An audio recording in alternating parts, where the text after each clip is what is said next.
And so, in a strange irony, in that endeavour, failure was the goal. The goal really was to find the extent, the limit of my capabilities.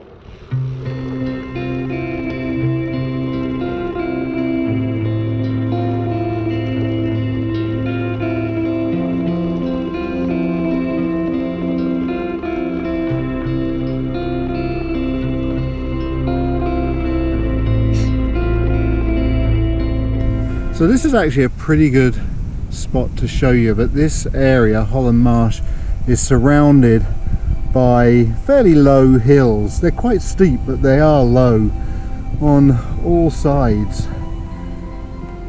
And the area itself was formed about 12,000 years ago by glaciers. And the other thing you'll notice, if you look at the earth, it is very, very dark and very, very rich.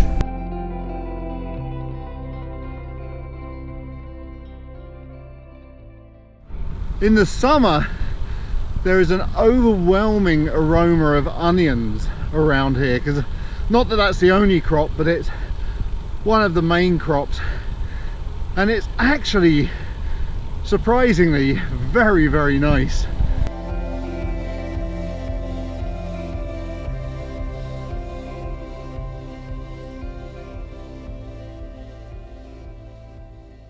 This area really is like a time capsule. I went in that building a couple of years ago, but I don't think I'd risk it now.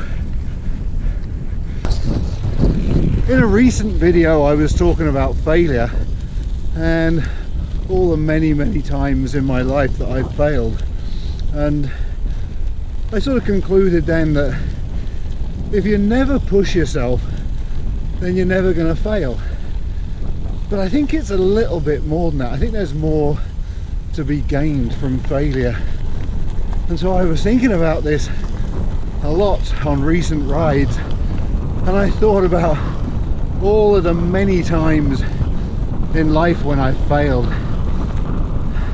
and just what I've learned from those. And I thought I'd share with you a couple of those failures right now, just to illustrate just how much I learned from them and just how much they've helped shape me into who I am.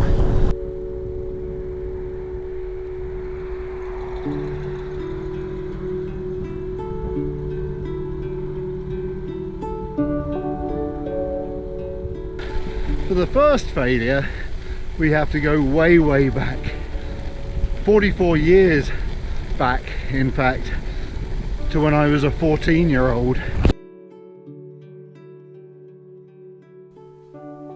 It was August of 1980 and fresh on the heels of the Moscow Summer Olympics, and all of the major track stars were in London looking for one final televised track meet before the season was over. And at that track meet, along with a dozen other top 14-year-olds, was myself, and we were all invited to compete in an 800-metre race.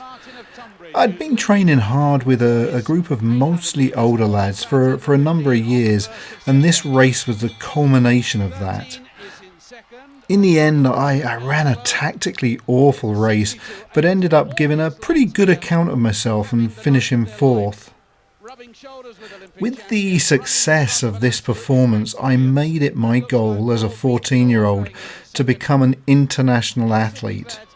At that stage, it seemed like it was a realistic possibility, and I did continue to work hard and improve for a couple of years, but eventually my improvements year over year became incrementally smaller, and by the time I was 17, I realised that although I'd be a pretty decent runner, I would not be the international athlete I'd hoped to be. And so ultimately, I failed. But in failing, I learned the benefits of hard work, consistent effort. I learned to cope with the stress of competition and come to terms with the disappointment of not achieving everything that I'd hoped for. What's more, I have the memory of that wonderful night on the track in front of a capacity crowd and BBC cameras, a night that I believed at that time was the start of something. And ironically, it was actually the pinnacle of something. So one of the reasons that I like riding around here is that it is flat, and it's actually really good for time trialing. The only thing is, because it's so flat and because it's surrounded by hills, it does get a bit windy. Today isn't so bad, there's a little bit of wind, but it's not awful. But there have been occasions where this area has been devastated by the wind. In 1985 there was a major hurricane that hit mainly the town of Barry, and it actually resulted in, I think it was 9 people, I'll put it up on the screen, I think it was 9 people losing their lives. And then the hurricane then came down further south and came through this area, and this street, which is called Fraser Street, was the worst hit, and many of the houses were destroyed, which kind of makes you wonder about how strong these little houses are to have survived that.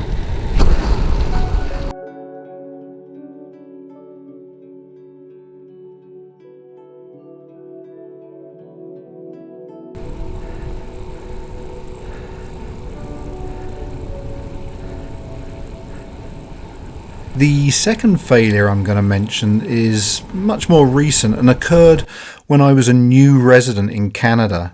At that time I was excited by my new homeland, and I really wanted to discover everything about it.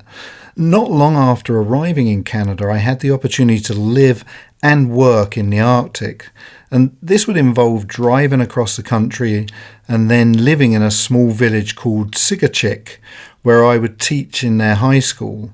My plan was to stay for at least 2 years, probably a lot more. Once there, though, a series of events and circumstances started to occur. Fairly soon I developed stomach issues, which were most likely as a result of stress, and also I started drinking really heavily and had trouble sleeping. Then one day I returned from work after the sewage truck had been doing its rounds of the village, pumping out all of the residences. When it got to my house, the lever attached to the pump malfunctioned, and instead of pumping out, it pumped the town sewage into my house. Now, as funny as this seems now, it really was the straw that broke the camel's back. Or I guess the that broke this guy's spirit. Pretty much immediately, I packed up my truck and I gave my notice, and I drove south for 8 days through snow and ice and blizzards. My 2-year venture had lasted for about 7 months, and in that sense it was a failure. However, through this failure I got to experience this unbelievably incredible country in a way most people don't ever have the opportunity to. I got to drive through days of blizzards, experience temperatures of -47, and see wildlife that most people only have the good fortune to see on television. And I experienced a lifestyle that's opened my eyes to the daily experiences of others.